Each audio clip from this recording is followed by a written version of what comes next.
Time now for our rants and raves, starting with Dan K. I have a rave for Zack Peacham of Vox. I almost said Fox. Vox.com, who's done an excellent analysis of some of these conspiracy theories of the left that's beginning to obsess people who want to bring down President Trump.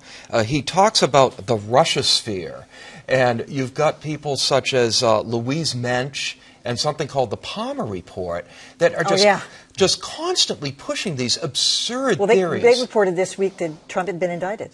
Trump has been indicted. Trump is going to resign at any moment. One of my favorites is that Bernie Sanders and Sean Hannity are Russian agents.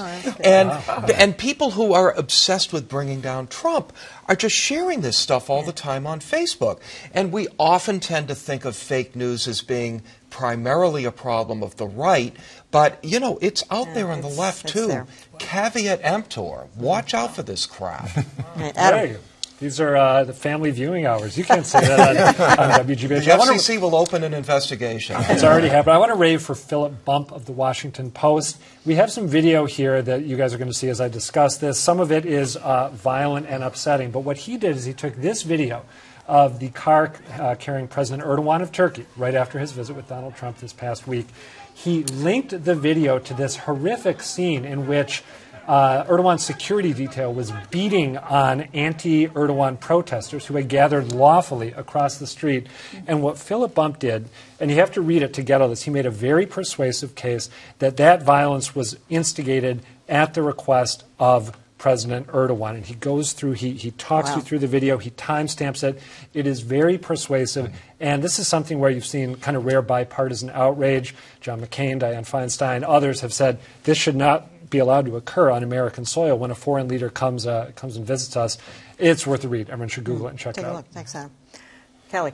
What do you expect of Duarte, I would say? I am raving for The Atlantic, responding to so much news happening all the time. They revamped their whole design of their front page, saying we could only get 7 stories up there, so we are rearranging it so we can get as many as we need to when we need to above the fold. They reject people who say, well, the homepage doesn't mean anything anymore because people are coming to our stories from various ways. They said, yep, we're not listening to that. We're going to put our writers, we're going to put our information at first, and so that leads people to it. And it's very interesting. They're just trying to respond in the moment to, I might have a little sliver over here, I might have a bigger space here, but they're responding in a very modern way to what is happening all around us, which I think is great. So absolutely. More power to them. Okay. All right, who's next? Dan Lothian. So we all like the paradise island of Jamaica, right?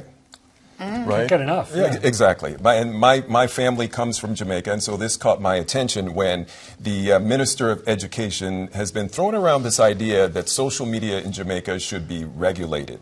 Especially when it comes to broadcasters and how they have been using social media. And the reason for this is that he believes there's a lot of fake news out there, and there are a lot of tools that terrorists might be using to recruit people, which we know that happens out there. And one of the solutions possibly is to regulate what goes out there on social media. Unclear how that would actually take place, but there are calls from other lawmakers on the beautiful island there that this is censorship, and so this is clearly going to be a battle that they're waging with the beautiful sunshine and white beaches there. Wow. All right, well, I have a rave that ended up turning into a rant by the end of the day, which is kind of an interesting story here. It's like a Dan Kennedy thing. I know. Well, so The Atlantic, speaking of that, this week had a terrific lead story, front page by Alex Tizon, called "My Family's Slave," and this is a really intimate portrayal of this guy.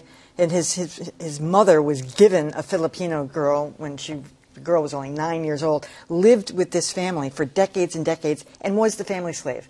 Didn't have a room, slept on a pile of laundry, did all the cooking, cleaning, chores, everything. Alex Tizon died suddenly, not even knowing that this was going to be on the front page on the front of the Atlantic.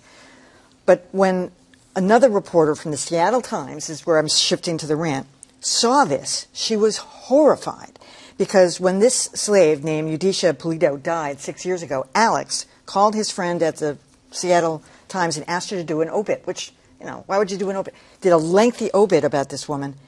he never told her the real story. So it made it sound like this is a woman that had sacrificed her life for this family, but he never bothered to say, actually, she was enslaved for 50 years or 70 years. Wow. So he came clean and wrote this He piece came clean afterward, after that? after the obituary, which is, Wow. it's a really interesting read, though, if you haven't seen it yet.